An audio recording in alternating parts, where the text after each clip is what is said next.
Hi everyone, it's Zorine from Yahoo Esports, and I have the pleasure of speaking to MonteCristo today. How are you? Wonderful. Happy to be here at BlizzCon doing the Overwatch World Cup. It's all over now, but I had a nice time. Right, and what a final it was, to be honest. Was it? It was pretty one-sided. I wish we would have gotten something a little bit more competitive. That's the thing though, like, it almost comes as no surprise that the South Korean team dominated. Do you think, like, that's a reflection of like what's going to come, or how do you feel about the scene so far? I mean, the game is still so young.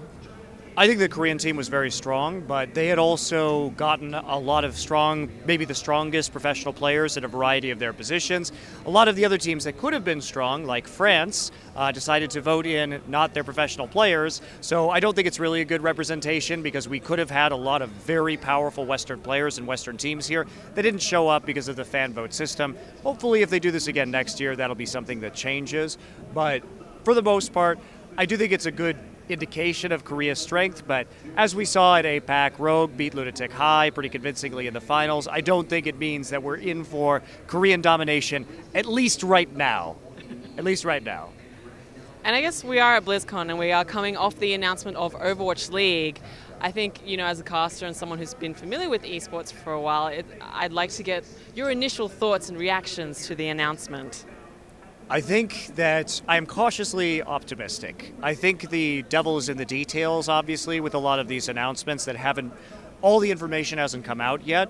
But I think from a philosophical perspective, moving to geolocated franchise teams without risk of relegation is very important, at least in America, in American sports, because that means that we're going to see more of the non-endemic traditional sports owners trying to invest in the scene. I know it was a hang-up for them before. Relegation in League of Legends it made them leery that they were going to lose their investments, so that was holding them back, I think, a little bit. So hopefully Blizzard will offer good revenue sharing and the dedicated franchise that they've already promised, and therefore create a path towards more profitable ownership for people, as well as the ability to stake their claim in certain states or cities and really start generating a more grassroots fan base there. So all in all, you think it's a pretty good system. Are there any like criticisms that you would have or weaknesses that you can see in it? I think relegation is a compelling idea from a competitive perspective, and I'm pretty neutral on the franchise versus relegation thing. As a team owner, I would have definitely wanted franchising, but from a fan angle, relegation is good because it's a natural selection system that weeds people out, and that churn, you hope, creates better teams and better players. But at the same time, I think if you have to pick whether we're going to have NBA teams come into the space and add their money and expertise and fan base or not, then it's better just to have the franchise system and have more investment into the scene to help the growth and really start to stabilize esports around fan bases that will last a generation in a specific city or a specific geographic region. So I choose that.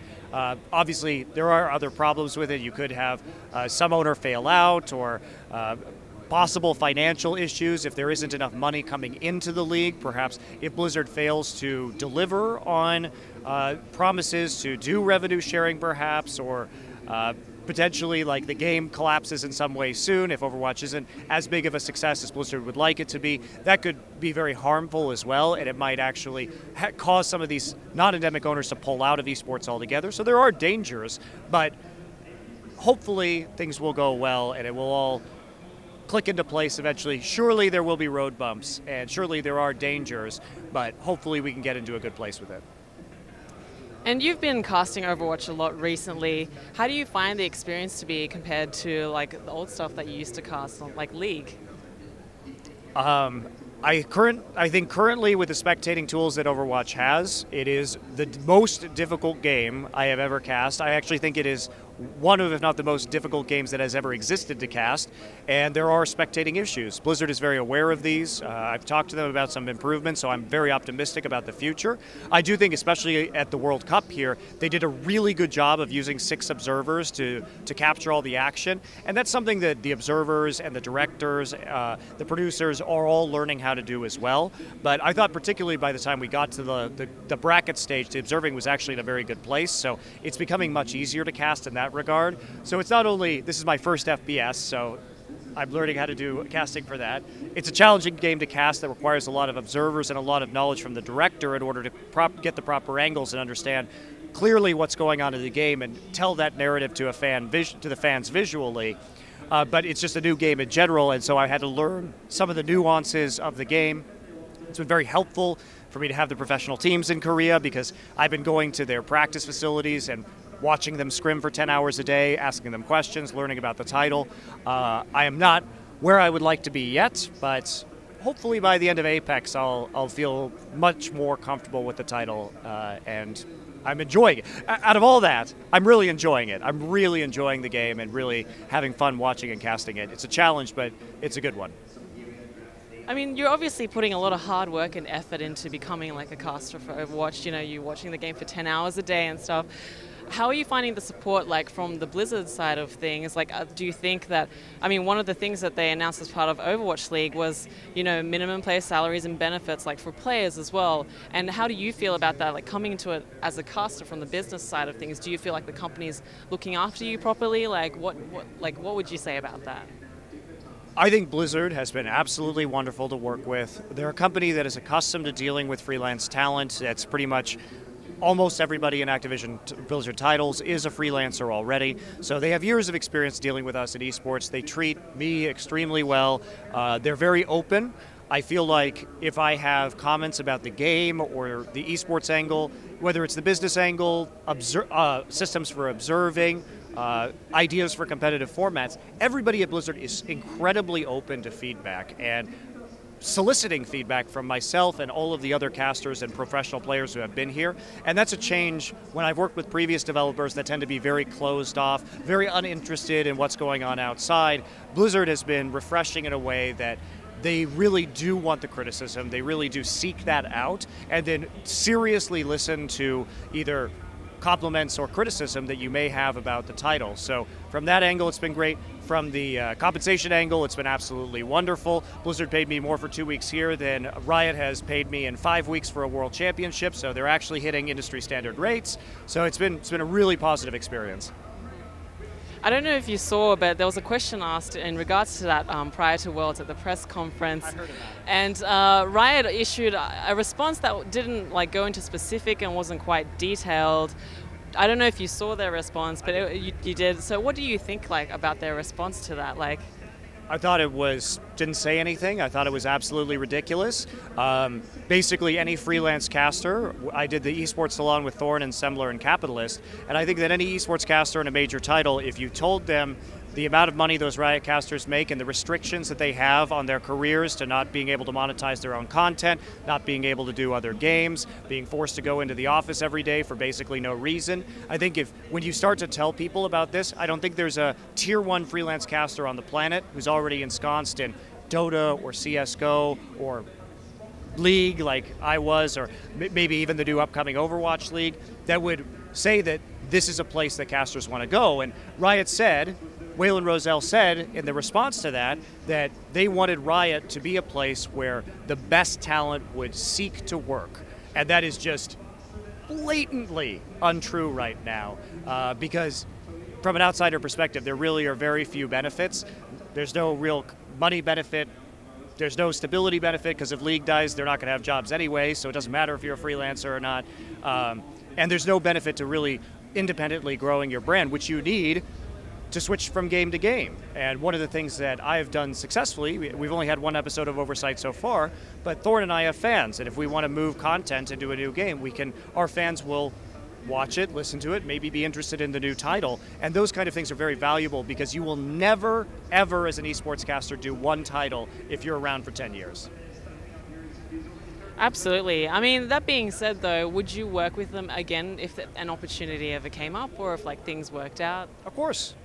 I love League of Legends, right? I love the game. It's not an issue. I love the production staff. I love working with my fellow casters, their peers and friends of mine over at Riot. And I think that if they change their policies towards how they treat their talent and how they treat their casters, I would love to work with them again, 100%, because that's the main problem. It doesn't come from Their production is amazing. Love the producers, love all the people that I work with over there. In fact, a lot of the crew from the LCS was working BlizzCon this weekend because Worlds is over now, so I got to see a lot of people that I know from the back end of the production. It was really nice to see them all again. So never had any problems in that department. It just has been about talent treatment and talent compensation. Those problems are solved. No problem working with Riot in the future. I mean, where do you think the root of that problem comes from? Riot Games obviously like being the developer and like, you know, they have all the power from LCS. Do you feel like the casters in return, if they're not happy, they can just walk away and then Riot would just be left without like established casters or people experienced enough in the scene to be able to do the jobs that they need filled? I think they have a monopoly on League of Legends unless you work for OGN and are sort of harbored in Korea because they control the rest of the market when it comes to English-speaking casters. So because they have a monopoly, they can pay whatever they want to their casters, right? It doesn't matter. They don't have anywhere to go. I think that's a bad way to treat people. I think that they don't really understand other esports and they never do any research to see what talent is being paid. And it takes outside forces like me telling them directly what people are being paid for them to actually hopefully make changes. But they needed something disruptive. And I think with Overwatch coming in and being a new title and them announcing a massive new league, that finally there's a threat that's going to spur Riot to actually pay their own talent better because now potentially their talent has a place to go, right? I don't know what's going to happen, but I do know that there's an Overwatch League that's been announced, and I do know that it's based in North America, and I do know that there's a lot of broadcasters with years of experience at Riot, and if I was them, I would be talking to Blizzard and seeing if I could maybe perhaps get a better package of compensation from them. That's what I would do at the very least. Do you think, like, if, say, a caster wasn't able to transfer the skills over to Overwatch, or they didn't have, you know, interest in the game, like, what other options are there out there for them? It's a tough position to be in, right? I would hope that, I think the LoL casters are very talented and could transition into a new game, you know, give enough time to learn and prepare for it, and they're used to doing that kind of prep, so I don't see why they couldn't. And if you can't transition into a new game, you probably shouldn't be an esports caster anyway, because like I said, shelf life on a game is optimistically like 8 to 10 years, so you are guaranteed to change at some point in time. I mean, CS has been around for a very long time. But it's been different, right? That's the thing is, yes, CS as a concept had been there, but CS 1.6 is a pretty different game to CSGO on the whole. And yeah, you can make those transitions, but also we have to remember that CS Source was kind of a massive flop, and the pro scene went down dramatically during that time. So you never know if the next iteration of CS will be not as popular, not as viewed as an esport. I don't know the answer to that question, but you are going to have to make some change at some point in time. What would you like to see Riot Games do next, just in regards to the way, I mean, you spoke before that you think they have a monopoly on the esports scene and that's not really healthy. What would you like them to see them to do as an alternative instead? Well, they can't cut down their monopoly because they crave that amount of control over their own esports ecosystem, right? In an ideal world, what I would like to see them do is to cut their professional scene down to just the summer split and the World Championship. I would open up the spring and winter seasons for a competitive circuit so we could see more international tournaments. Thorin's talked about this, but I think that strikes the right balance. You have a season that is 4 to 6 months long, which is comparable to a traditional sports length season, right, with the World Championship at the end. And then if teams want to take a break, they can, because the players are certainly overworked in League of Legends and in basically an 11-month season right now if you are a top competitor on a top team.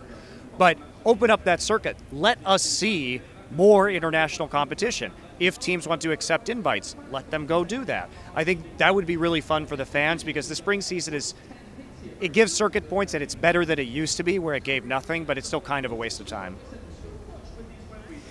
All right, well, I really appreciate the time. Thank you so much for sharing your opinions with us. My pleasure. And enjoy the rest of BlizzCon. For more coverage on Yahoo Esports, be sure to check out the website.